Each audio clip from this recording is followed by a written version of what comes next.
Trapped between life and death, the haunting tale of Owl Creek Bridge.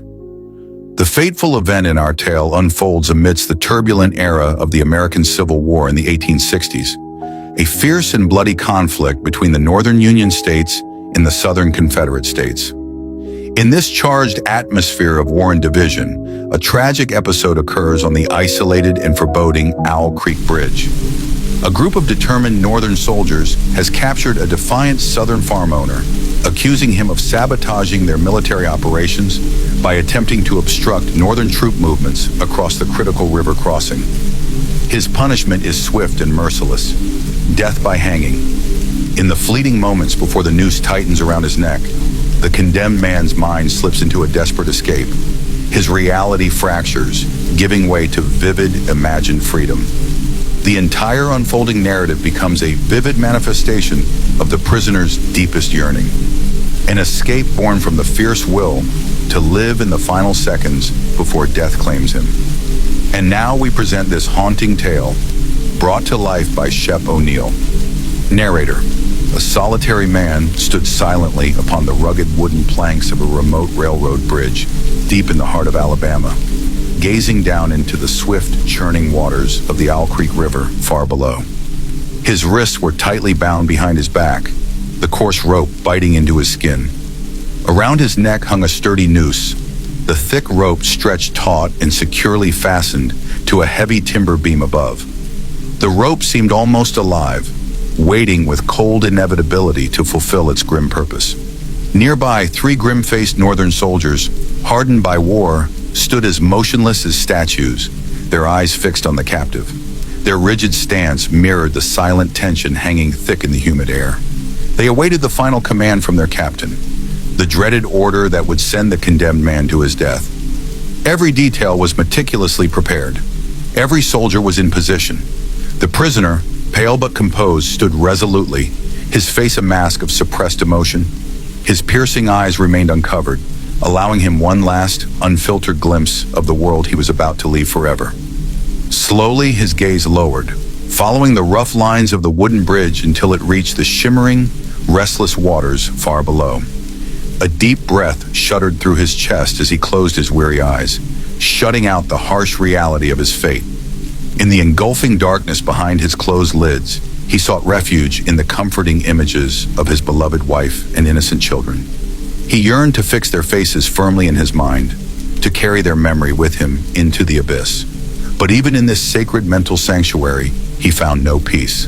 A sound began to echo faintly in his ears, distant, uncertain, almost imperceptible. At first it was a gentle murmur, a soft, rhythmic pulse that seemed harmless. Yet with each passing second, the sound grew louder, more insistent, more invasive. The persistent noise swelled into a deafening roar, crashing into his mind like waves against unyielding rocks. The relentless pounding intensified, stabbing through his skull with merciless precision. His temples throbbed in agonizing rhythm with the harsh, unyielding sound. His mouth opened in a silent scream, but no words escaped his parched throat. Suddenly, with startling clarity, he recognized the source of the maddening sound. The swift and merciless current of the Owl Creek River, rushing fiercely beneath the bridge, echoing the unstoppable passage of time and fate. The prisoner's eyes flew open, locking onto the rushing waters of the Owl Creek River below. His mind surged with wild, desperate thoughts. If only I could free my hands, he thought intensely. I could pull off this rope and jump into the river. The water would hide me from their guns. I could swim beneath the surface, escape their sight, and reach the far bank. He pictured himself emerging on the other side, disappearing into the thick forest that stretched for miles. The dense woods would shield him as he raced toward home, far beyond the soldier's reach. His heart ached at the thought of his wife and children waiting there, safe and unaware of the danger he faced. I could be with them again, safe, free. But even as hope flared in his mind, reality struck with merciless precision. The captain raised his hand, giving the final order. A soldier stepped forward, his face expressionless, hardened by duty. With practiced efficiency, he adjusted the rope, making it secure. Then, with one swift motion, he released the trapdoor. The prisoner plunged downward. For a moment, there was only emptiness, dark and endless. Then came a sudden, crushing force at his neck. He felt an overwhelming pressure, cutting off his breath and sending sharp pains through his body. His senses blurred under the shock, leaving only the sharp awareness of his struggle. Amid the confusion, a loud splash pierced the stillness. It echoed through the air like a distant thunderclap. Coldness surrounded him, shocking his mind back to clarity. He realized with sudden hope that he was in the water. "The rope must have broken. I'm still alive." But reality remained harsh. His hands were still bound, and the rope still clung to his neck, heavy and unforgiving. A strange, bitter thought flashed through his mind. How strange to be trapped like this, caught between two fates. Then something fierce awoke within him, the instinct to survive. His body twisted and strained, driven by sheer will. His fingers, numb yet determined, fought against the ropes. Desperation gave him strength he didn't know he had. With a final surge of effort, his fingers found the rope around his neck and tore it loose. At that moment, an overwhelming surge of pain consumed him, sharper and more intense than anything he had ever felt before. His chest burned, and his body screamed in protest. For an instant, a strange, irrational thought crossed his mind. Perhaps the rope was better than this? But his survival instinct quickly overpowered the fleeting notion. His bound hands instinctively thrashed against the cold water, forcing him upward. His head broke the river's surface, and blinding sunlight seared his eyes, making him squint in discomfort.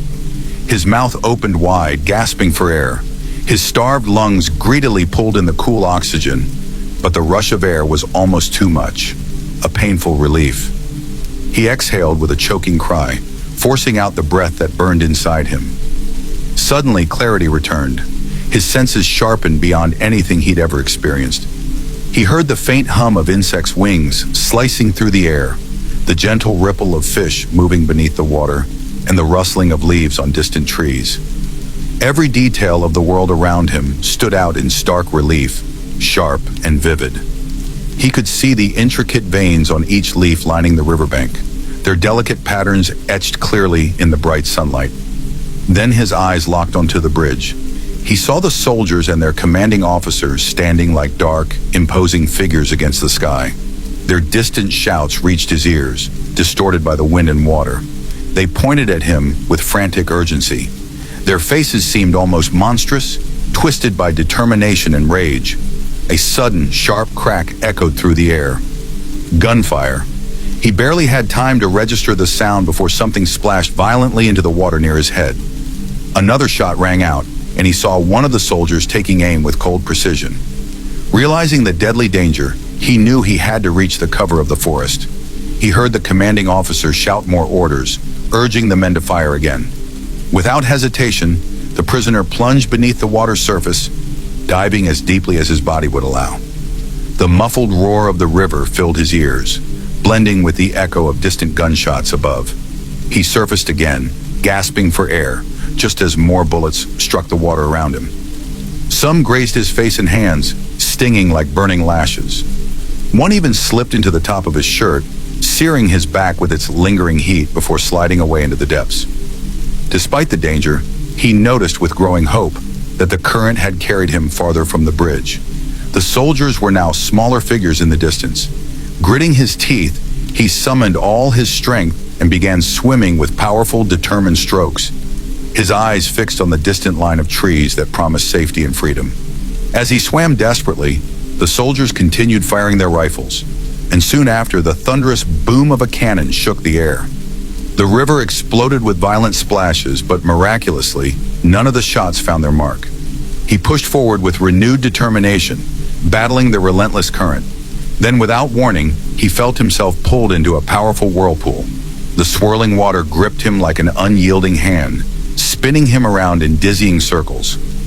Panic seized his heart as he thought, "This must be the end."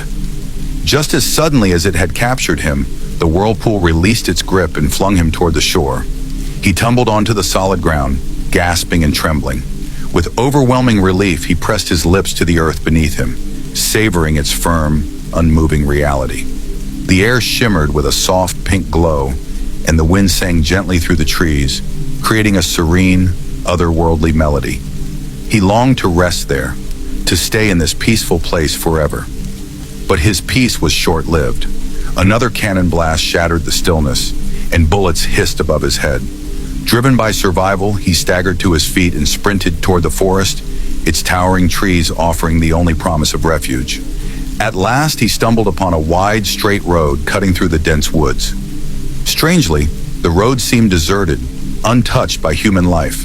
There were no farms or homes, only dark, towering trees casting long shadows across the path. As he pressed on, strange, haunting whispers seemed to echo from the depths of the forest. Some voices sounded almost familiar, while others spoke in languages he could not understand. His senses blurred, and a deep ache pulsed in his neck, sharp and persistent. When he reached up to touch it, his neck felt swollen and sore. His eyes burned with a fierce intensity, making it nearly impossible to close them. His feet moved, but he could no longer feel the rough road beneath them. Caught in a strange, dreamlike state, he wandered forward, half conscious, half lost in a waking dream. Then through the haze of exhaustion and confusion, he saw his home, the familiar welcoming sight that filled him with indescribable joy. His beloved wife appeared at the doorway, radiant and full of life. She rushed toward him, arms wide open, her face shining with love and relief. At last, home, he thought, overwhelmed with emotion. He stretched out his arms to embrace her. In that instant, a searing, unbearable pain exploded in the back of his neck. Blinding white light consumed his vision, followed by a deafening roar, like the sound of a distant cannon. And then, nothing. Silence. Darkness.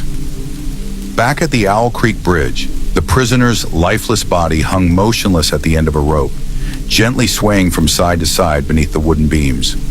His escape had been only a final, fleeting vision, the last dream of a man at the edge of eternity.